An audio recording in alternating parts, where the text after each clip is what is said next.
A'udzu billahi minasyaitonir rajim. Bismillahirrahmanirrahim. Assalamualaikum warahmatullahi wabarakatuh. Jumpa lagi teman. Gimana puasa hari ini?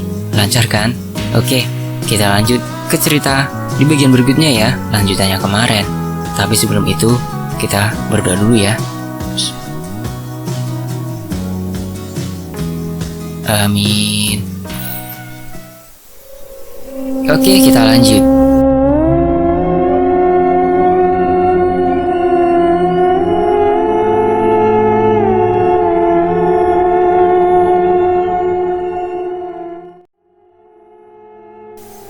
Riko hanya menyarankan masalah ini dibantu oleh yang lebih pintar. Seperti orang yang memang lebih tua ilmunya. Tapi, siapa? Riko bukanlah sejenis paranormal yang hebat dalam hal seperti itu. Ia hanya orang yang diberi anugerah dari kecil bisa melihat makhluk halus. Ia hanya bisa berinteraksi dan bernegosiasi, bukan untuk menyembuhkan ataupun mengusir. Kelebihannya hanya itu serta membuka mata batin orang lain.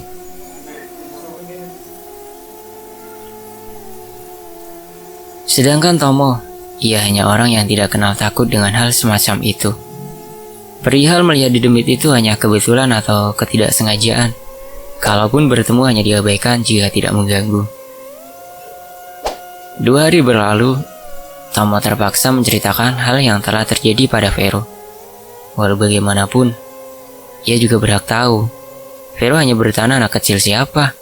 Tomo hanya menjawab, "Ya anak kecil atau didemit." Vero terdiam, juga cemas dengan kandungannya. Takut terjadi apa-apa. Akhirnya dengan terpaksa, Vero harus tinggal terlebih dahulu di rumah ibunya untuk sementara, sampai nanti anak kecil itu bisa pergi. Entah kapan lamanya, Tomo pun tak tahu. Tomo pun sebenarnya tak enak hati tinggal bersama mertua, tapi apa harus dikata, ini juga menyangkut cucunya. Sore itu, sepulang kerja Tomo yang sedang membuat kopi, tiba-tiba dipanggil oleh mertuanya. "Bapak duwe kenalan, jajal mengkumbengi awakmu merono. Mana tahu ngongi sombantu," kata bapak mertuanya. "Orang mana ya pak?" tanya Tomo. "Wong Batu Lapang," jawab pak mertuanya. "Siapa namanya pak?" tanya Tomo. "Jenenge Pak Yok, kon tekon ae mbek wong kono." Pas sore iku, bapak ora iso ngeterno mergo mesin pabrik rusak. Terang bapak mertuanya. Tomo pun mengiyakan ucapan mertuanya dan kembali menikmati kopinya di sore hari dengan istri tercintanya. Malam hari setelah itu, tepat setelah sholat Isya, Tomo pergi menuju ke desa Batu Lapang untuk menemui orang yang bernama Pak Yok. Selama perjalanan, ternyata di luar dugaan Tomo, beberapa lelembut muncul melintas di tengah jalan, bahkan ada yang mengikuti. Beruntunglah Tomo bukan orang yang penakut, hal semacam itu dianggapnya sebagai angin lewat. Tapi, tidak dengan apa yang ia temui tepat di gapura desa Batu Lapang. Sosok hitam, tinggi besar, mengejutkan jalannya. "Wedan, demit gede mencuk," umpat Tomo. Tak lama setelah melintasi gapura tersebut dan bertanya pada warga sekitar, dan dengan gampang ia menemukan rumah Pak Yok. Di sana ternyata banyak kendaraan parkir. "Wah, orang sakti nih, ramai yang berobat," gumam Tomo sembari turun dari motor. Dengan sopan Tomo mengetuk pintu rumah Pak Yok dan mengucapkan salam, dan syukurlah Pak Yok berada di rumah. Yang membuat Tomo tercengang adalah ia tidak menemukan satu orang yang berobat, melainkan hanya gerombolan anak-anak muda yang berada di sana. "Ini padepokan langgam Jawa, bukan tempat berobat nak," kata Pak Yok dengan senyum ramah. Ia sadar bahwa ternyata anak-anak muda di sana semacam menimba ilmu batin di padepokan ini. Tomo hanya mengangguk dan tersenyum. "Namanya siapa? Sini duduk," tanya Pak Yok dan mempersilahkan Tomo untuk duduk.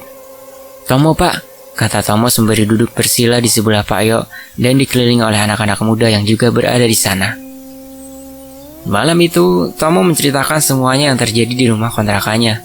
Pak Yok yang mendengar hal itu hanya mengangguk seolah paham akan ucapan Tomo. "Anak dan istrimu gak bakal celaka, cuma rumahmu yang memang bermasalah," ujar Pak Yok tenang sembari menyesap rokoknya. Terus aku harus gimana Pak? Masa aku gak bisa tidur rumah sama istriku? Jawab Tomo menahan kesal. Gini, besok antarkan aku ke rumahmu. Kita lihat kayak apa bocahnya. Terang Pak Yok menenangkan Tomo. Keesokan malamnya Tomo dan Pak Yok pergi ke rumah kontrakannya. Sepanjang perjalanan ke rumah, Tomo dan Pak Yok diikuti sosok penari berpakaian hijau dan sedang menari-nari tepat di belakang Pak Yok yang memang membonceng Tomo. Tomo melihat penari itu, sedikit merinding dibuatnya. Udah, gak usah takut, temanku itu, ujar Pak Yok menenangkan Tomo. Teman Anda demit apa gimana Pak? Nakutin, tanya Tomo. Gak usah banyak ngomong, diam saja, jawab Pak Yok sedikit meninggi. Mungkin ia kesal karena Tomo yang jelas terlihat tak sopan.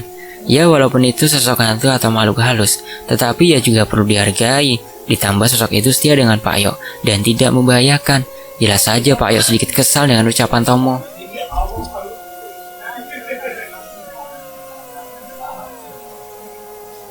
Sesampainya di rumah, pukul 9 malam, Pak Yok pun langsung turun dan melihat-lihat sisi kanan dan kiri rumah. Tomo yang merasa menjadi tuan rumah langsung membukakan pintu rumah dan membuatkan minum untuk Pak Yok. Pak Yok pun duduk dan mengamati sisi ruangan rumah. Siapa yang punya rumah ini Mo? Tanya Pak Yok. Ada orang belakang Pak, Lek Satyo namanya, jawab Tomo yang sembari menyuguhkan kopi yang sudah dibuatnya. Weh, enak kopinya kayaknya nih, ujar Pak Yok mencarikan suasana agar tak terlihat serius dan seram. Jadi gimana Pak? Tanya Tomo. Sepengetahuanku, rumahmu ada kuburannya Mo, terang Pak Yok. Beneran Pak? Tanya Tomo menyelidik. Iya, cuma bukan kuburan biasa, jawab Pak Yok meyakinkan Tomo. Mendengar hal itu, Tomo langsung berpikir, apa mungkin ada kuburan keramat di rumahnya? Tomo hanya berani menebak-nebak dalam hati.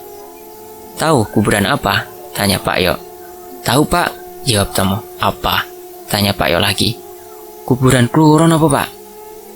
Pak Yok mengangguk isyarat benar. Ternyata ada kuburan Kluron yang ada di rumah Tomo. Tapi kenapa dia menginginkan anaknya Tomo? Dan apa hubungannya dengan kuburan itu? Hubungannya sama anakku apa ya Pak? Tanya Tomo. Itu yang harus kamu cari Mo. Bocah ini gak bakal bisa pergi dari sini. Dia bakal tetap di sini. Coba kamu tanya yang punya rumah. Ada apa sebenarnya? Aku yakin itu orang yang punya rumah ini pasti tahu. Setidaknya kamu tahu apa yang terjadi sebelum kamu tinggal di sini. Terang Pak Yok dan Tomo hanya diam saja seolah mengiyakan ucapan Pak Yok. Bocah itu gak bakal ambil anakmu. Tenang saja. Besok buatlah syukuran, rajin-rajin ngaji.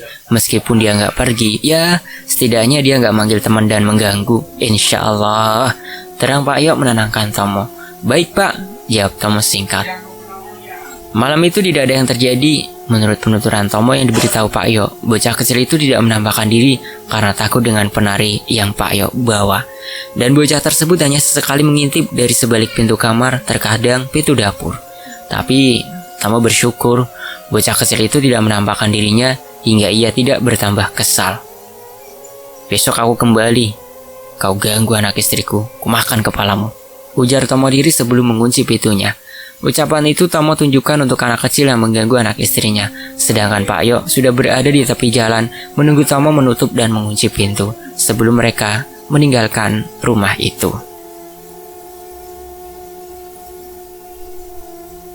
Keesokan harinya, Tomo dan Vero kembali ke rumah mereka. Tomo mengajak sekaligus meminta ibu mertua untuk tinggal di rumahnya selama 1 minggu. Selain untuk menjaga Vero yang sedang mengandung dan perutnya yang semakin membesar, juga dapat membantu menyiapkan perlengkapan syukuran. Syukuran yang diadakan hanya mengundang beberapa tetangga saja, seperti pada umumnya, dan memang selama Tomo dan Vero tinggal di sana, belum diadakannya syukuran atas rumah yang mereka tempati, walaupun hanya mengontrak 3 hari kemudian. 3 hari kemudian, diadakanlah sebuah syukuran untuk rumah tersebut. Selama 3 hari itu pula, tidak ada kejadian aneh yang terjadi di rumah tersebut. Tomo merasa heran, kemana anak kecil tersebut? Vero pun tidak melihat sosok Ayu selama kembali ke rumah. Mungkin dia sedang bermain. Setelah salat Isya, beberapa tetangga sudah berada di rumah Tomo. Mereka pun disambut senyum bahagia oleh keluarga, kecuali bapak mertua Tomo. Lantunan surat Yasin berkumandang merdu di setiap sudut rumah, bahkan terdengar hingga beberapa meter dari rumah. Seusai membaca Yasin dan berdoa, beberapa makanan pun dihidangkan untuk para warga. Menit berganti jam, kini para tamu kembali ke rumah mereka masing-masing dengan senyum kenyang. Tentu saja, Tomo dan ibu mertuanya membereskan piring-piring yang masih tergeletak di bawah. Sedang Vero dilarang ibunya untuk membersihkan semuanya. Maklum, perutnya sudah besar, bergerak pun cukup susah. Jam menunjukkan pukul 10.40 malam. Ibu mertua sedang menyusun piring-piring yang baru saja ia cuci. Di tengah-tengah aktivitasnya, ia dikejutkan oleh suara tawa. Siapa lagi kalau bukan tawa anak kecil? Siapa itu? Tanya ibu mertua Tomo, sedikit terkejut. Tidak ada jawaban, bahkan suara tawa itu menghilang. Tomo, brene oleh. Lanjut ibu mertua memanggil Tomo. Gimana bu? Sahut Tomo. Itu anak siapa malam-malam cekikikan? Tanya ibu mertua. Sebutlah ibu mertua bernama Bucung. Anaknya orang sebelah paling bu, belum tidur paling. Sudah, ibu temani Vero saja, dia sendirian, ujar Tomo menenangkan Bucung. Sejujurnya, Tomo tahu siapa itu, tapi tentu tidak mungkin untuk diucapkan yang sebenarnya. Meskipun Tomo sudah berkata sebelumnya bahwa rumahnya sedang tidak baik-baik saja. Bucung mengiyakan ucapan Tomo dan pergi menemani Vero yang sedang tertidur. Baru saja Bucung membuka pintu kamar, matanya dikejutkan oleh anak perempuan yang sedang asyik mengelus-elus perut Vero. Sontak saja, Bucung berlari menghampiri Tomo. Bocahnya balik. Mana bu? Tanya Tomo mendadak terlihat marah saat mendengar kata anak itu. Itu di dalam kamar, ujar Bucung. Tomo langsung berjalan cepat menuju kamar. Saat masuk kamar, tentu saja tidak ditemukan anak itu. Bu, tidur saja di sini, biar aku tidur di depan. Kalau ada apa-apa, cepat teriak saja, ujar Tomo. Entah dapat pikiran dari mana Tomo berinisiatif untuk memanggil anak tersebut menggunakan boneka yang ia dapat di gudang. Tomo keluar membawa segelas susu dan boneka. Ia taruh tepat di kursi teras. Tomo tidak pergi, melainkan menunggu anak itu datang. Hal tersebut ia dapat dari menonton film sebenarnya. Mana tahu berhasil, begitulah katanya. Sudah, sekarang sini dek, aku nggak bakal makan kepalamu, kata Tomo berujar kepada anak kecil tersebut dan mengucap Bismillahirrahmanirrahim sebelumnya. Cukup lama Tomo menunggu kedatangan anak kecil itu. Namun, sampai jam 11:30 pun tidak kunjung datang. Tidak, Tomo tidak menyerah. Ia membuat kopi ke belakang agar tidak terasa mengantuk dan dapat menunggu kehadiran anak itu. Saat ia kembali dengan kopinya, apa yang ia lihat sungguh membuat ia tambah jengkel. Susu yang memang dihidangkan untuk anak itu mendadak habis tak tersisa. Sinilah dek, jangan malu, panggil Tomo dengan nada lembut dan menyeruput kopinya. Mungkin bagi orang awam dan normal, yang dilakukan Tomo adalah hal yang tak masuk akal. Tapi, tidak ada salahnya dicoba bukan? Demi anak tercintanya. Benar, ia tidak sia-sia. Di ujung pandangannya terlihat sosok siluet kecil dari kejauhan. Perlahan mendekat dan semakin dekat. Wajah nyaris saja terlihat sempurna. Dan benar, itu anak kecil perempuan yang ia tunggu. Siapa namamu? Tanya Tomo dan agak merinding. Namaku Ayu, kata anak kecil tersebut. Mengapa kamu ganggu istriku? Tanya Tomo. Aku gak pernah ganggu istrimu, aku cuma pengen lihat adikku, kata Ayu dengan nada dingin. Tomo kini takut dengan wajah Ayu yang berubah menjadi seperti marah, dingin, dan seakan penuh kebencian. Tomo juga kesal dengan ucapan Ayu yang selalu menyebut adiknya. Banyak pertanyaan yang tersimpan di benak Tomo. Ada apa sebenarnya? Ayu hanya menatap Tomo dingin. Tomo hanya diam mengamati Ayu. Tak lama setelah itu ia tertawa, disusul dengan ucapannya yang membuat Tomo semakin takut dengan suasana saat itu. Istrimu gak bakal aku bawa, aku cuma minta adikku ikut dengan aku, kata Ayu. Gendeng, adik-adik gasmu, ini anakku, sampai kau pegang anakku, ku bakar kau, kata Tomo kesal. Ayu hanya tertawa dan lantas menghilang dengan suara tawanya. Astagfirullahaladzim. Malam itu setelah pertemuan singkat dengan bocah kecil yang menyebalkan, Tomo menjadi kepikiran dan tidak bisa tidur. Masalah ini harus diselesaikan. Begitulah gumam hati Tomo. Ada sesuatu yang jelas bersemayam di rumah itu. Ada hal yang memang disembunyikan oleh tuan rumah asli. Keesokan harinya, tepat setelah pulang dari bekerja, Tomo langsung datang ke rumah pemilik kontrakan, yaitu Pak Satyo, atau yang dipanggil Lek Satyo oleh Tomo. Sesampainya di rumah Pak Satyo, tak lupa Tomo mengetuk pintu rumahnya dengan sopan. Saat dipanggil dan terus mengetuk pintu, tak satu pun suara yang keluar dari dalam rumah, seolah sedang tidak ada orang di sana. "Nandi begitu lagi?" gumam Tomo. "Cari siapa, Mas?" tanya seorang lelaki yang keluar dari balik pintu rumah seberang. "Matanya gak melek po, aku dengar pemain sopo," gerutu Tomo yang kesal dalam hatinya. "Cari yang punya rumah, Pak," jawab Tomo kepada lelaki tersebut yang ternyata adalah Pak RD. "Orangnya masih pergi tuh, Mas, besok baru balik. Kesini, Mas, masuk dulu," terang Pak RT mengajak Tomo masuk. "Weh, lumayan ini dapat kopi. Siapa tahu orangnya tahu tentang rumahku," kata Tomo lagi dalam hatinya. "Oh iya, Pak," jawab Tomo mendekati rumah Pak RT dan masuk ke dalam rumah selayaknya seorang tamu. Tomo dipersilakan untuk duduk dan dibuatkan minuman, dan sesuai harapan Tomo, ada secangkir kopi yang menjadi temannya mengobrol dengan Pak RT nanti. "Ini, Mas, disambi minumnya. Maaf ini gak ada roti atau makanan," kata Pak RT sangat ramah. "Lah Pak, kok repot-repot? Kopi udah cukup, malah aku yang merepotkan." Obrolan pun dimulai, mulai dari pekerjaan hingga pengalaman sudah dibicarakan. Tomo pun tergerak untuk ikut terbuka dengan Pak RT yang kelihatan sangat baik dan dapat dipercaya. "Oh iya, Pak, aku mau tanya boleh?" tanya Tomo antusias. "Ya boleh toh," jawab Pak RT. "Tapi agak aneh sih," kata Tomo. "Udah tanya aja, gimana?" tanya Pak RT yang terlihat santai namun penasaran. "Gini loh Pak, kayaknya ada yang gak beres sama rumah kontrakannya Lek Satyo itu," terang Tomo. "Oh itu, lah kamu gimana? Masih betah?" tanya Pak RT yang membuat Tomo bingung. "Hah? Maksudnya gimana ya Pak?" tanya Tomo mengernyitkan dahinya. Ia benar-benar tidak paham dengan ucapan Pak RT. "Udah gini aja, kamu diganggu Ayu kan?" tebak Pak RT yang membuat Tomo heran sekaligus semakin yakin dengan ketidakbaikan rumah itu. "Loh, kok tahu Pak?" tanya Tomo menyelidik. "Kamu bukan yang pertama, Mas. Sebelumnya sudah ada kejadian yang sama kayak kamu. Cuma karena orangnya hanya ngontrak sebulan, jadi bisa cepat pergi.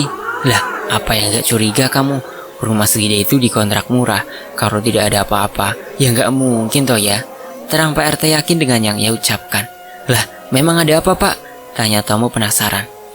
"Ya cuma ada kuburan kloron saja. Cuma masalah sebelumnya yang jadi masalah besar," jawab Pak RT. "Tahun kemarin ada bocah mati di rumah itu. Nah, yang itu namanya Ayu," kata Pak RT seakan tertahan dengan ucapannya seolah masih ada yang ingin ia sampaikan.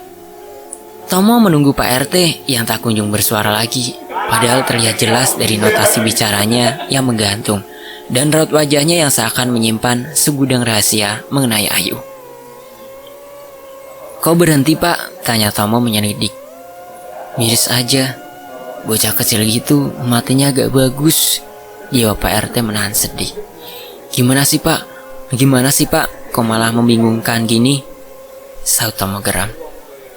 "Jadi begini, jauh sebelum rumah itu dikontrakan, rumah itu ditempati orang yang bernama Wati," terang Pak RT sembari menyeruput kopinya. "Wati ini anaknya Pak Satyo. Ya sebenarnya cantik anaknya, cuma wataknya gak sama dengan rupanya," terang Pak RT lagi. "Lah, hubungannya sama Ayu apa Pak?" tanya Tomo semakin bingung dan tambah penasaran.